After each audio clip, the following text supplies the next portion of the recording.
So, hello. Hope I'm audible. Okay, we will start. Good afternoon, everyone. I am Aditya, Cabinet Head of English Learning Program. After yesterday's insightful session on written communication, where we explored how to craft effective SOPs and professional emails, today we turn our focus to verbal communication. This session on soft skills in HR is designed to help you develop the interpersonal and interview skills essential for making a strong impression. We are pleased to welcome two speakers today, Harsh Verma, who has interned at Nomura Consulting, and Russell Malode, who interned at ICICI Bank. They will be sharing their personal experiences, the challenges they faced, and the approaches that helped them stand out during the interview processes. We encourage you to listen actively, ask questions, and make the most of this opportunity to learn from their journeys. With that, I will now hand over to our speakers for the session. Harsh and Russell, over to you.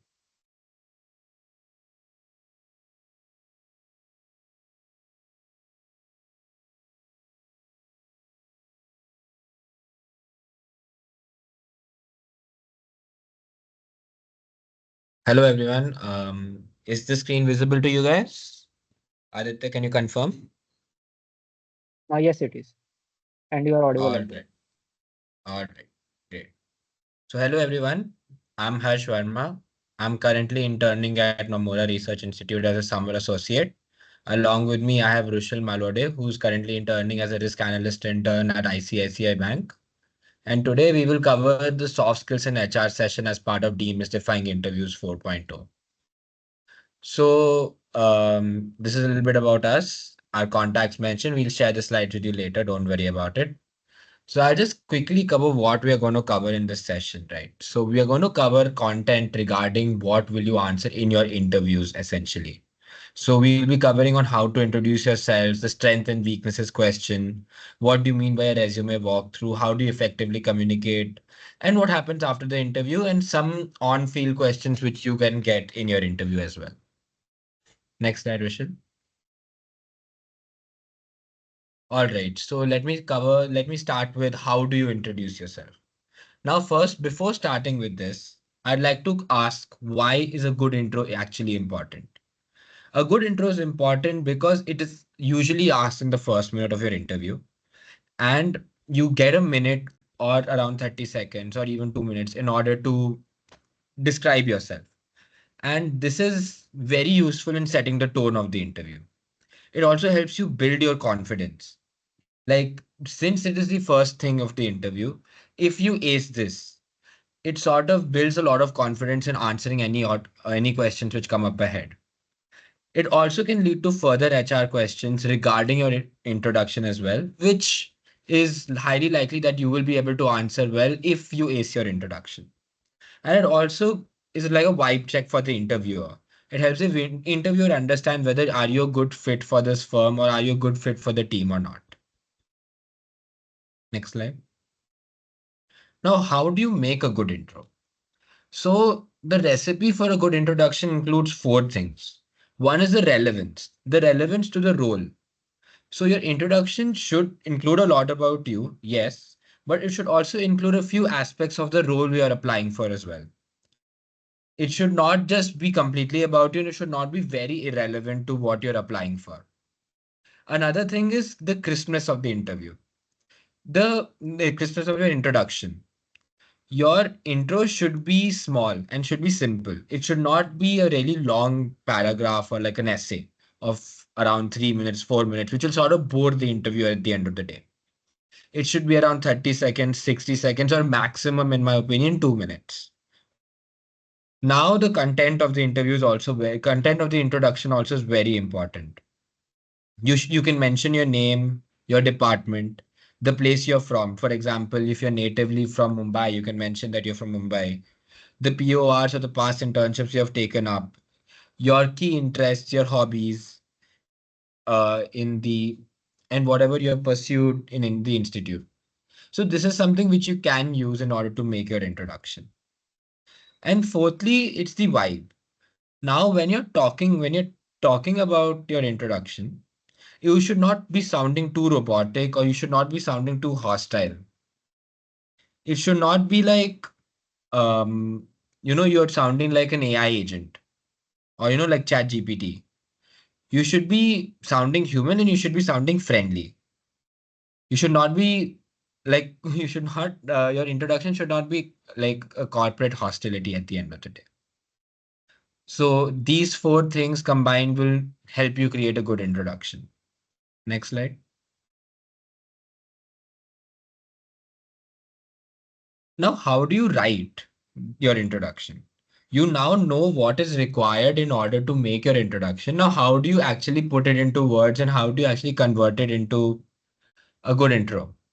So, first off, you first list down your important things, like probably your name, your department, whatever you feel is relevant for the role, and then you list everything down. All right. It doesn't have to be in order.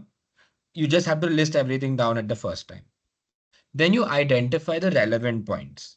Now, if you feel that mentioning about a certain hobby is not necessary in this for this particular introduction, or it's making your intro too long, then remove it. Or if you feel that mentioning the fact that I like traveling is something which is important for the role. For example, in consulting, traveling is something which is quite common. So mentioning that you like traveling is something which can help you in this case. So this is where you identify the relevant points for your introduction. Like you can also think about adding a certain PR or removing a certain PR from your introduction as well.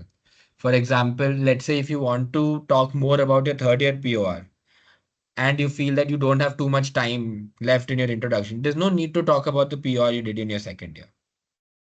Things like that. Again, this is completely up to you to decide, but then you have to just make sure that your introduction stays around 30 to 60 seconds, not too long as well. Then you fit all these points into a story.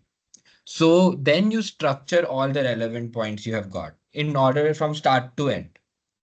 Like, for example, you'll start with your name, then you will talk about your department, then you will talk about where you're from, then you will talk about probably your PORs and then your interests. Again, this is one example. You can have another structure, there's no harm in that.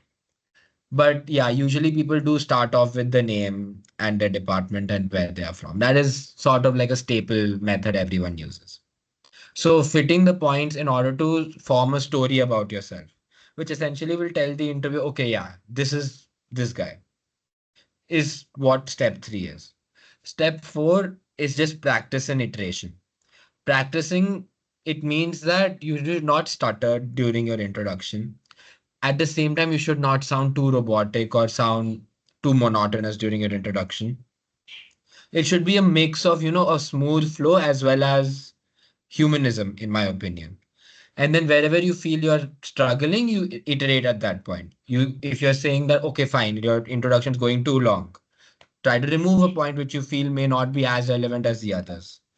Or if you feel that you're stuttering too much at this point, then try changing the structure of of the introduction so that that comes towards the last, and you get into the flow even more, and then you won't have to struggle at that point further.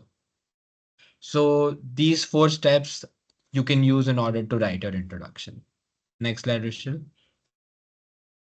So here's a sample introduction. This was my introduction, which I used in my interviews mostly. Um, yeah, these slides will be shared to you. So if you want to refer to these slides and then you want to refer to how I structured the introduction, you can do so as well. Um, just one important thing that it's not meant to be a sales pitch. It's meant to be about you. You're not supposed to be telling that I can do this, I can do that, I can do a lot of things. No, no. You're just supposed to be honest about who you are as a person. And that is what the interviewer really wants to gauge. He doesn't want to gauge someone who's very arrogant at the same, arrogant and everything also, right? He wants to gauge someone who's actually a human and not like a robot. So try keeping your introduction as legit or as real as possible. So yeah. Next slide, Rishon. Now I'll be talking about the strengths and weaknesses question. So I suppose a lot of you might have taken part in POR interviews. And this sort of question has been asked to you, I think 90% of the time. Like, can you tell me three strengths and three weaknesses of yours? Now, this question is not just limited to PR interviews. This can be asked in your actual internship or placement interviews as well.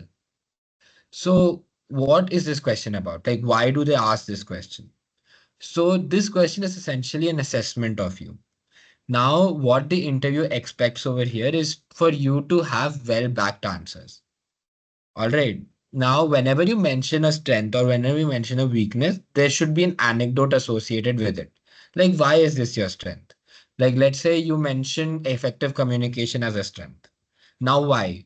Then you give an example, like, because I have handled these number of people in a particular team. I have made sure my ideas come out very well.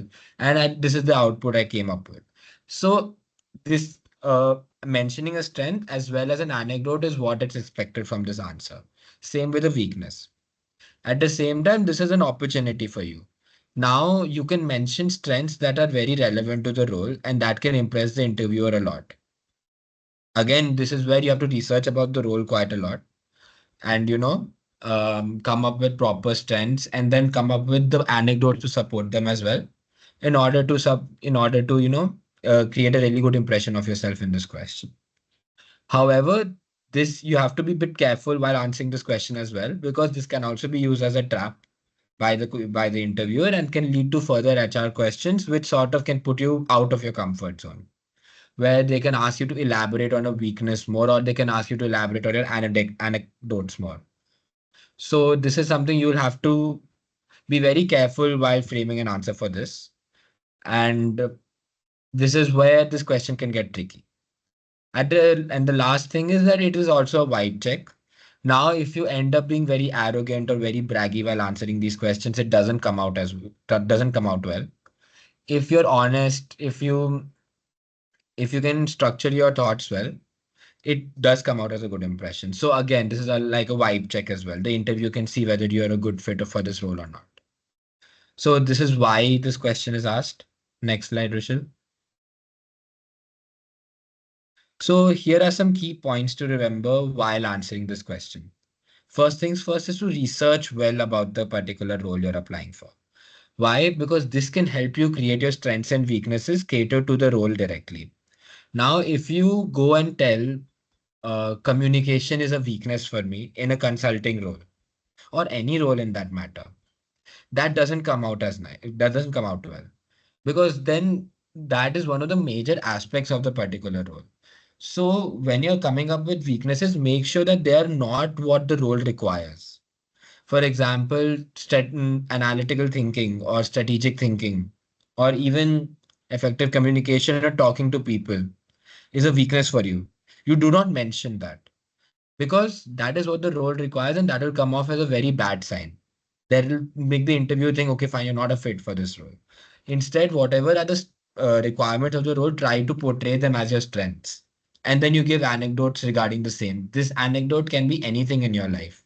You can even use a small example like how you manage to sort of help your parents out, in household chores very effectively, like how you plan them out very nicely, and then how you get it done quickly. It's something you can use as a strength when it comes to probably analytical thinking or strategic thinking. Second thing to remember is that don't come off as too overconfident or arrogant while answering your strengths or even weaknesses to that point. So make sure to be a bit humble, but not too humble at the same time. I'll cover that in the next point. But yeah, don't come off as too arrogant or overconfident. That doesn't look good. Now, the third thing is being humble. That is true. But at the same time, don't be too humble that you downplay your skills. There is this little gray area of being braggy and being humble. You have to stick in that gray area. So this is where you portray your skills, you show your skills off very well, but at the same time, you make sure that you're not too overconfident or too braggy about them. So basically, what I'm trying to say is you have to humble brag. You need a good balance of both your strengths and portraying your strengths without sounding too boastful. And whenever you're talking about your weaknesses, you'll also have to talk about how you have overcome them or how you're trying to overcome them. That is something which is important in this question. Strengths, obviously, you have an anecdote to support your strength, but how do you support your weakness? You support your weakness by telling how you're actually overcoming it or how you're actually trying to get over it. Because if a weakness just stays a weakness, that doesn't look good. But if there is an intent or at least proactiveness in order to get over that weakness. That is something that helps that creates a good impression on these interviewers. So, for example, let's say if overthinking is a weakness for you, then what you can say at that point is that you're working towards less overthinking. You're sort of structuring your thoughts and then create what you say, going ahead with a decision rather than, clustering your thoughts all together in one place. This is some sort of example you can give when talking about a weakness. Basically, you have to end on a high note on each and every weakness you say. Because again, ending on a low note is not really a great thing. So when it comes to talking about your weakness, you basically tell that, all right, this was my weakness, but this is how I'm overcoming it. All right. Another thing is generism. So, like, for example, if you're struggling to find a weakness to talk about, or for struggling to find a strength also to talk about, just go through a large amount of list which is available online or basically on any sort of website which talks about certain strengths and weaknesses which you can use. Use ChatGPT to ask whether are these strengths and weaknesses relevant to this particular role or not, or which ones are, and then try to find anecdotes in your life using those. Now, hard and soft skills are also important. You need to understand the company's needs, and on the basis of that, whether portray whether hard and soft skills are your strengths, weaknesses, and even when doing so, make sure that your presentation, the way you talk, and your overall tone is also good enough. And then substantiate. By substantiate, I do mean by giving what do you say, good anecdotes or for your strengths, as well as giving anecdotes on how you're trying to improve for your weaknesses. So these are the key points to remember while answering the strength and weakness question. Now, for answering for weaknesses, as I've mentioned before, that you do require an anecdote to sort of talk about how you're overcoming this weakness. But there are two other methods you can also use. Like, obviously, this method which I mentioned at the start, which is to mention the anecdotes, is something you have to do for all weaknesses. But how do you choose your weaknesses? You have two methods for that. One is a non-weakness weakness. What I mean by that is this is really not a weakness for you, but you're portraying it as one. And then you were telling that you will overcome this later. And these weaknesses are the ones which don't really harm the company or harm the role as a lot. Like these are weaknesses that are not too relevant to the role directly, you know? So you talk about how you had this as a weakness and how you're taking steps to overcome it. But these weaknesses are not too role relevant so that, it doesn't affect your chances on the role. And the weaknesses what do you say, you can do this. For strengths, try to keep them as relevant to the role as possible. The second method is show that you know the role very well. This method I would advise less against. Like I would advise you to probably follow method one more than method two. But in case method one is not possible, method two is something you can use as well. This is where you convince the interviewer humbly that you really can't think of a weakness regarding, and then you can perform very well. This is again something to be used as a last resort. This is something I'd not recommend using as your first choice. The first choice I'd say is method one. Method two is something which, again, you don't have an option. That's when you're using it. Because this is like a 50-50 shot. This can either be really good in terms of the interview or the interview can not like it at all. So I'd suggest focusing more on method one. But method two is something which, if struggling, you can adopt. Basically, you talk about matching well with the company a lot. So again, I feel that is all what strengths and weaknesses have to cover. Um, Rushil, I think you can take over from this part.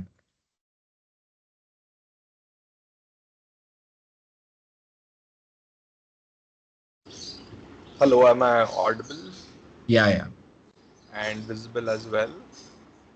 yeah, yeah. Sure, I'll take over this part. So, what you would be asked, a resume walkthrough is basically that you would be asked, can you walk me over your resume?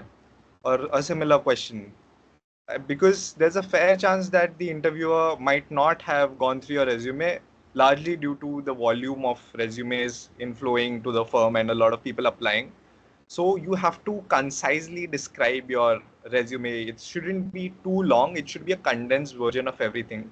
So you shouldn't be really reading every point, reading every single bullet point or anything. I was asked this question as well in one of the interviews. It was an online interview, and then the interviewer presented my resume on the screen, and then I was supposed to walk him through the entire resume. So there are variants of the same question that give me a 30-second elevator pitch of yourself, walk me through your resume, tell me what have you done in your college. This is a proxy for this question, so you can have a resume walkthrough here as well. Talk on your professional experiences. This is a shortened version, so you can just talk about part of the professional experiences. And yeah, this is largely to get a idea about what have you done for the interviewer, and also a conversation starter and something where the HR can probe further into the, because they haven't really gone through everything. And this also gives you an opportunity to direct your interviewer towards your strengths, and you can highlight roles which are you can highlight points which are far more relevant to the role, rather than things which are not so relevant. So, what are the steps of such a resume walkthrough? You research your firm. You should know that what is to be highlighted, what is to be skipped through. For a finance role, do not highlight very projects which are not related. Highlight finance projects. For technical roles, do not highlight finance projects. Highlight technical projects, and so on and so forth. And that is the second step.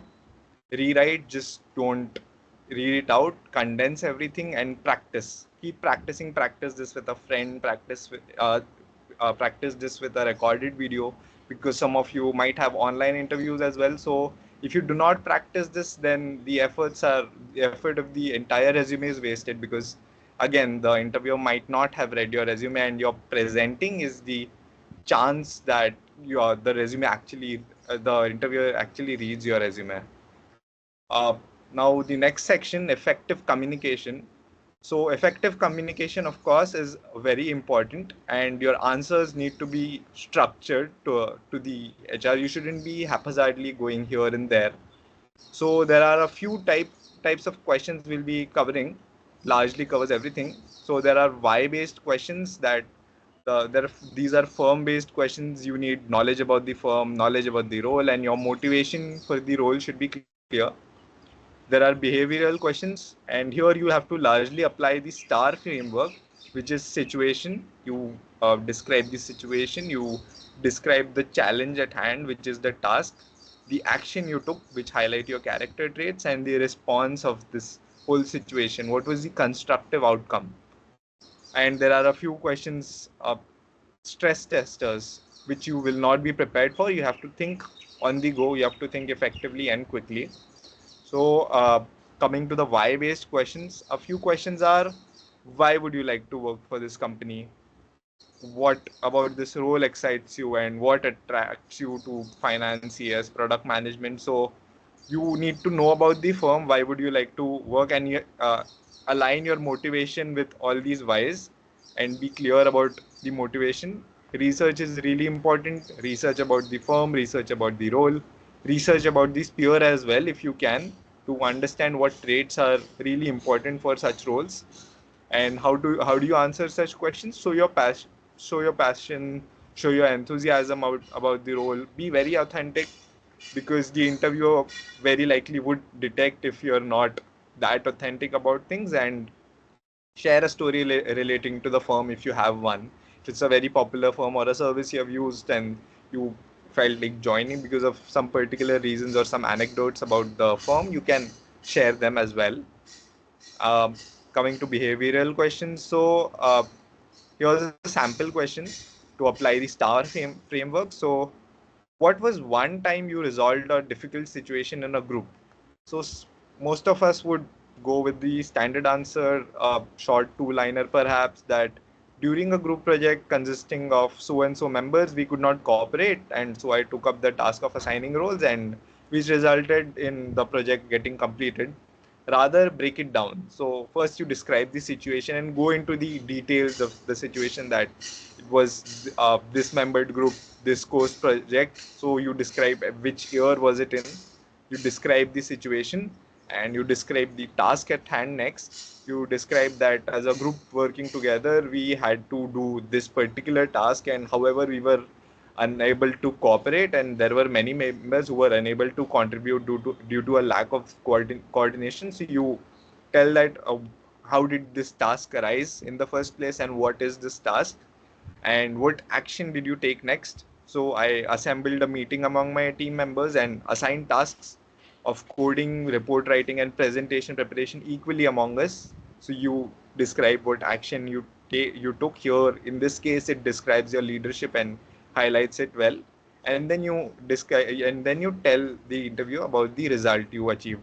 So this led to the progress speeding up considerably, and we were able to complete the project within 4 days. So you be very specific about everything, and then that gives out a very concrete answer rather than a very abstract answer from which the interviewer is not able to figure out a lot from. And of course, there are stress testers, things you will not be prepared for. So some of the questions that you might be asked is, what did you do about a boss you did not get along with? What feedback did you get from your previous internship, if there was an internship, or if you got a feedback? What would you say is the best work environment for you? Where do you thrive? What motivates you again? What was your favorite course in the college, and what values does the firm abide by? So such questions you may not be prepared for. On You must obviously have done some research, but some questions you will not be prepared for. So how do you answer these? So you can gain 5 to 6 seconds by acknowledging the question first. So you acknowledge the question, okay. So that gives you a little thinking window. And then if at all you need time, you can ask it. You would recommend using it rarely, but you can say, I need a moment to think about that, and be honest about the answer. You can hide the truth, but you shouldn't outright lie in the interview if you're not very sure what to do. And be diplomatic. This is the best way. Practice being diplomatic about such questions. Try answering them on a camera or with a friend, and keep smiling. Have a positive attitude. Also know when not to smile. If the question is very serious, do not smile excessively. Now coming to the body language. Of course, body language is really important. So your attire is important. Dress appropriately for the role. uh, Maintain the basic hygiene required. I That is about the attire. It's important to the interviewer, of course, especially in roles like consulting, finance. That is far more important. Some tech firms might slack it off a bit, but that doesn't mean that you should dress inappropriately. uh, Eye contact is important. So eye contact in offline interviews is important while speaking and listening. It goes both ways, and it's okay to break eye contact while explaining something, but do not, haphazardly move your eyes here and there. So that gives a feeling that you're very nervous about things. So focus on who is speaking, and also while speaking, give your eye contact to the listener. In case of multiple interviewers or an interview panel, distribute the interview panel into, say, three halves, or 3 or 4 quarters, and then you give like 20 seconds to each of them. Group them, and then give a few seconds to each group, and rotate your eye contact. And posture: sit up straight, appear attentive, sit comfortably but not robotically. Be Say you have a chair, and then don't sit on the edge. You might end up feeling much more nervous. Sit comfortably, but yeah, sit up straight and be attentive. Expressions: again, smile but not too much, and not especially not when questions are a little serious, like, tell me about your weakness. So it's obvious that you shouldn't be smiling a lot while you're telling your weaknesses. Do not fidget. Being nervous is okay, because the interviewer knows that you'll be nervous, but do not fidget. And A tip about this would be, do not keep smaller objects like a pen or any small object that you might be carrying which might push you into fidgeting. So keep such small objects away from you. And strong exit is important as well. If the interviewer is comfortable, and you would have to gauge this by yourself, that you can end with a firm handshake, or if you're seated a little farther from the interviewer, you can end with a respectful nod bow, and then you can exit thanking the interviewer. Now, once your interview is over, and the interviewers typically give space for post interview questions. They ask that, do you have any questions for us? Now, do not say that, no, I don't really have any questions, because this is a chance to, gear the interview, even after it's over, towards your advantage, and it demonstrates your preparedness for the interview. So you can ask questions, and the interviewers do appreciate well well structured and interesting questions as well. But do not ask, there are some do's and don'ts, and do not ask very generic questions, and do not ask questions which do not really give you any value, and you are asking it for the sake of asking. The interviewer very likely would detect that, okay, this person is not really concerned about the answer, and this person has just asked this question for the sake of asking the question. So you can ask domain specific questions. You can ask more about the role. What am I gonna be doing? What things does this role span? You can ask about the interviewer's experience in the firm. How are you finding this role to be, and what things have you worked on? And you can ask for feedback and improvement on your own interview as well. So they would be happy to provide that. And here are some on-field questions and these slides will be shared with you. I'll just be covering a few of them. uh, why, the standard question is, where do you see yourself in 5 years? So you have to align your answer with the expectations and direction of the role. So if you are interviewing for a finance firm, say, so if you are asked, where do you see yourself in 5 years, do not answer that I will be seeing myself in tech. They would want a candidate who sticks with them. So answer that, okay, I'll be in 5 years, I'll be working, I think I'll be working in so and so areas of finance, and I would want to specialize in this.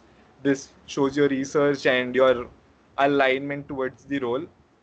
And I was asked this question that, what is your plan for higher education? So if it's not a research role, just say no, because they are assessing if you are here for the why are you here? Are you just filling up your summer, or are you planning to continue? People would want you to continue. And there's another question that I was asked in the interview, that you mentioned liking this in your personal interest. Elaborate on that. So this is a check if you're faking. Some people say, I like watching movies in their last time of Cinebuff. So in the last lines they say that, and the interviewer might ask you that, okay, you said you like watching movies. What was the last movie you watched, and did you like it? Why did you like it? This is a basic check that some HRs might employ. So be sure that your interests are really your interests. So do not fake those. And yeah, if you are planning to include something which you did not really do, make sure you have some background on that as well. So yeah, this is all from our side, I think.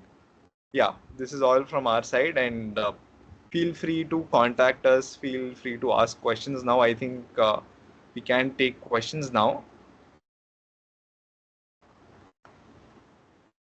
Thank you, Harsh and Prashil. So if anyone has any questions, they can put it in the chat box. It is open. So the speakers will take up any questions that you put.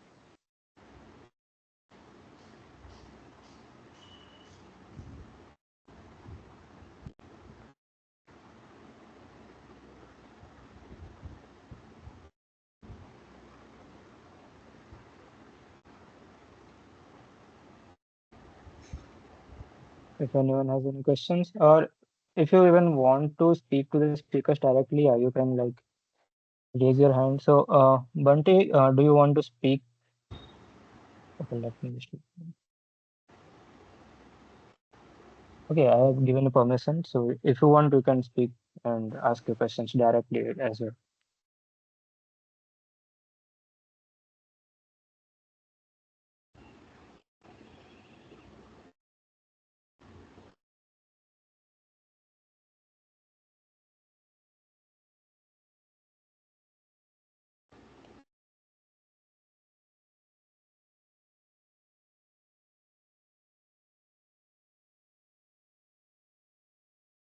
Is possible, can you unmute and ask your question, or like, can you elaborate more on Fine. the question in the chat box?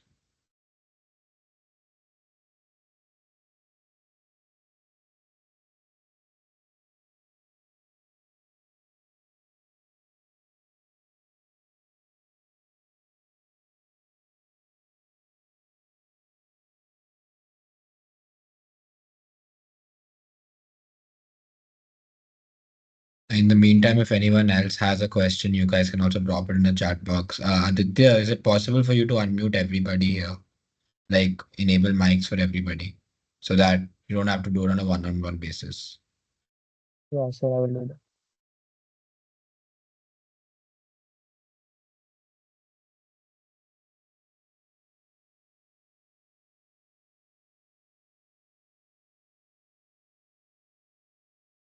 Uday's question is, can I write my questions for the interviewer on a paper and take the paper with me? What I suggest is rather than taking the paper with you, just sort of remember the gist of the question very well. Obviously, note down the question before your interview, like maybe about the firm or maybe about the role or something like that. But it's best you don't take out the paper and start reading the question out there in front of him. Just try to remember the gist of the question before entering the interview, and just keep in mind to ask this question irrespective of what happens during the interview. Because taking a paper is not really going to put a good impression. It's best that you at least remember the gist of it.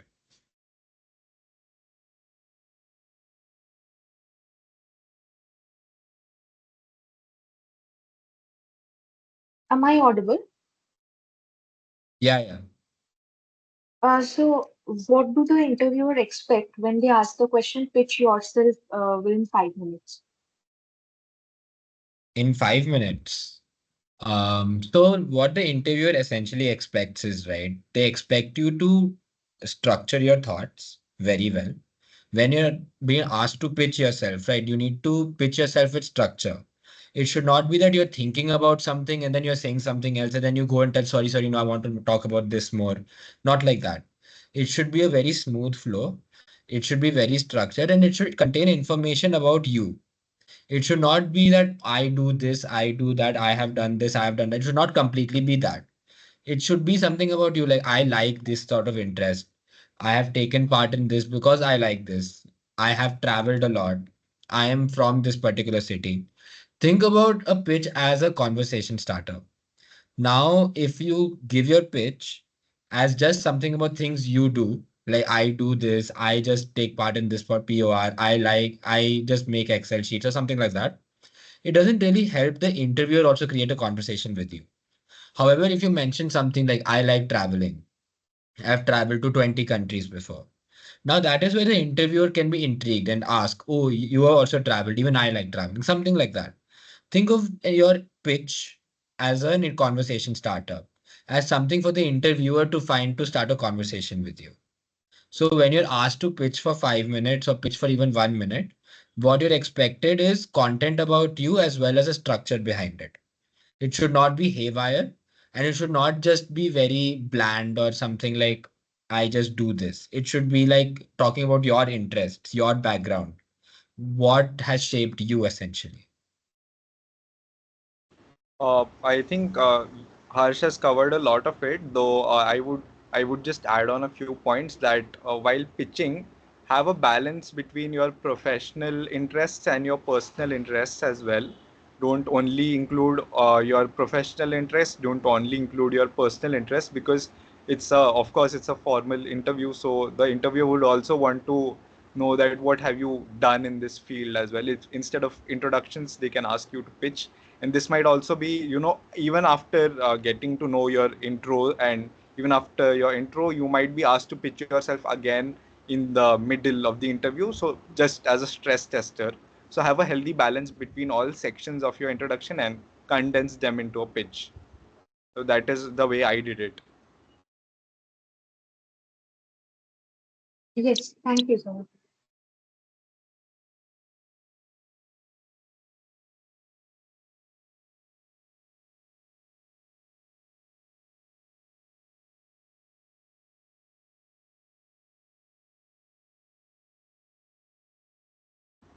There's another question. What would be a good reply when they ask how would you rate yourself on how you have given the interview? Harsh, would you like to take that?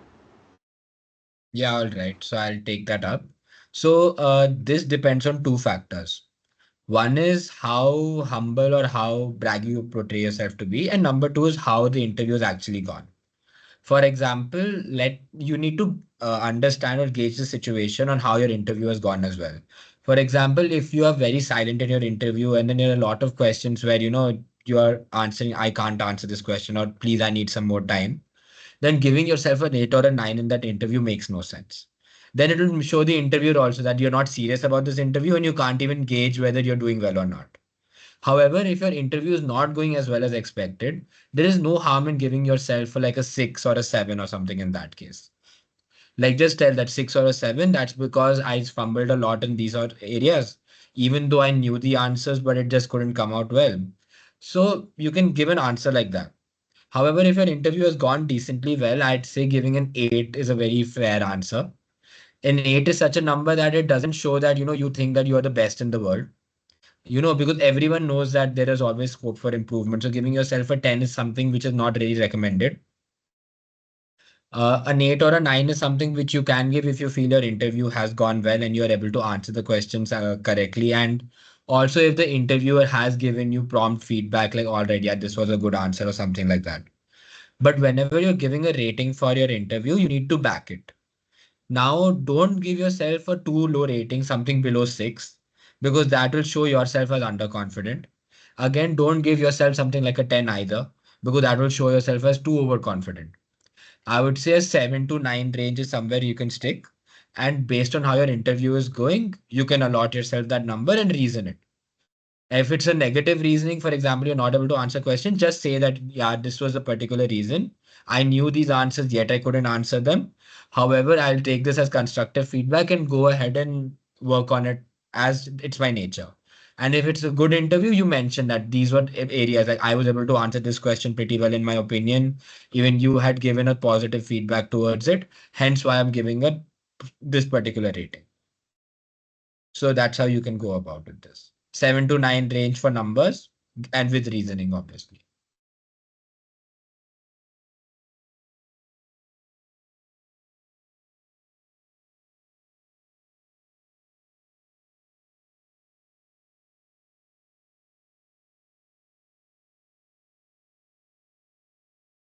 If anyone has any other questions, then they can ask. And if not, then we can wrap for today.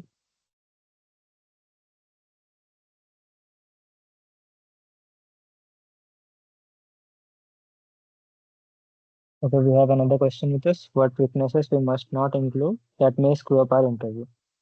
Because if you would like to take this.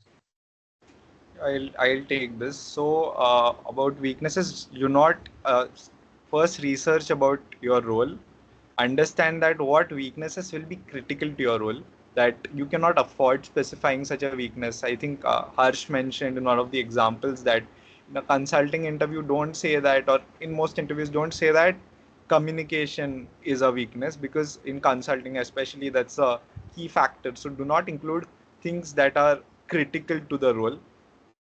That is what would put you at a disadvantage. So do not include such weakness. And then we discuss two of those strategies, including a non-weakness as a weakness, or something that doesn't directly impact your interview, but something that is fine, that okay, this will not be an issue, some weakness of that sort. Also, do not include weaknesses which are very relating to your personal life. Include weaknesses which are professional, because the interviewer is of course only concerned about your professional sphere. So yeah, do not include two of these. Does that answer the question?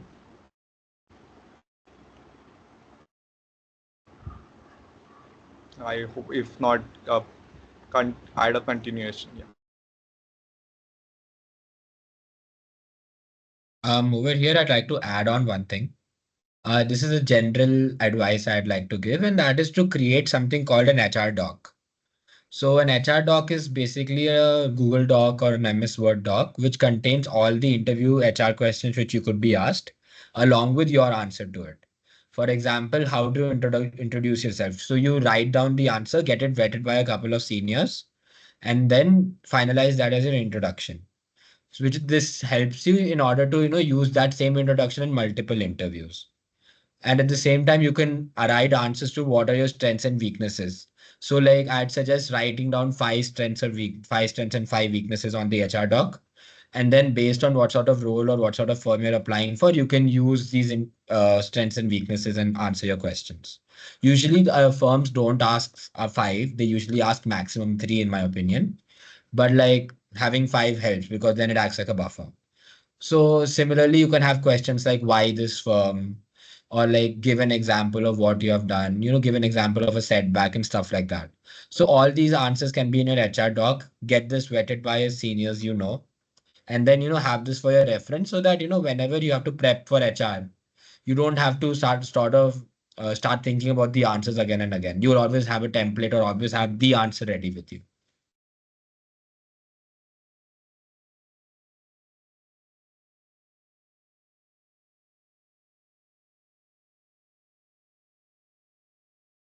Thank you guys for answering those questions. If anyone has any other questions, then I would suggest put them in the chat box like together and don't wait for them to finish their previous question so that we can wrap this up quickly because it is already quite late and I'm pretty sure you guys also want to have your lunch now. So if anyone else has any questions, then you may ask. And in case you guys are really hungry and really want to go for lunch, our contacts are shared in the slides anyways.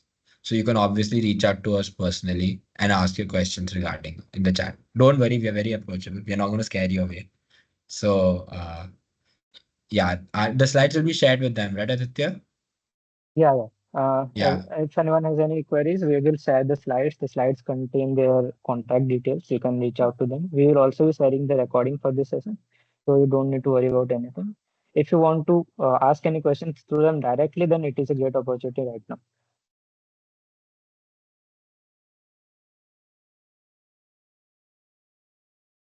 So we have one more question. How do properly structure our thoughts when answering a question you are not prepared for?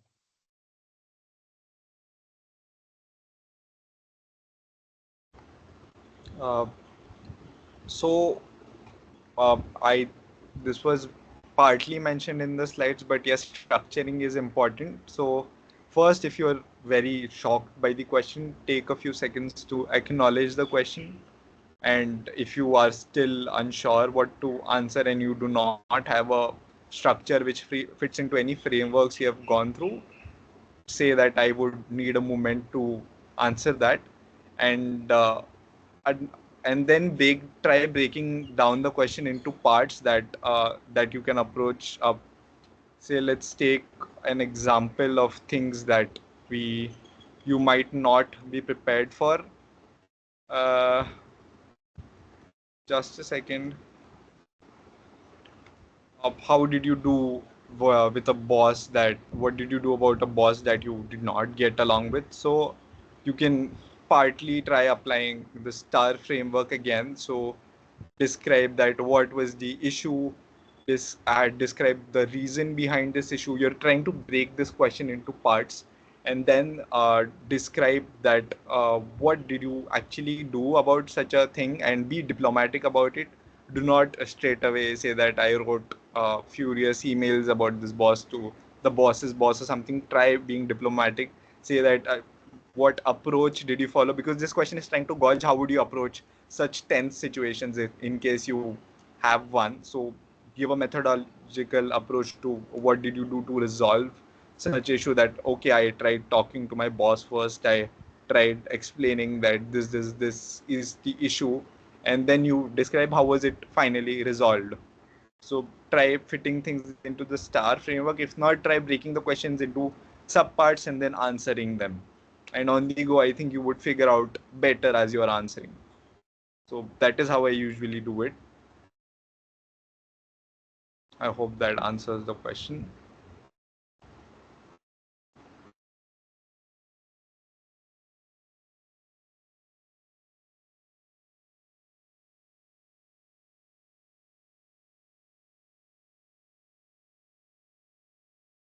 If anyone has any other questions, then please put it in the chat box. And once again, you can put it right now. You don't need to wait for them to finish.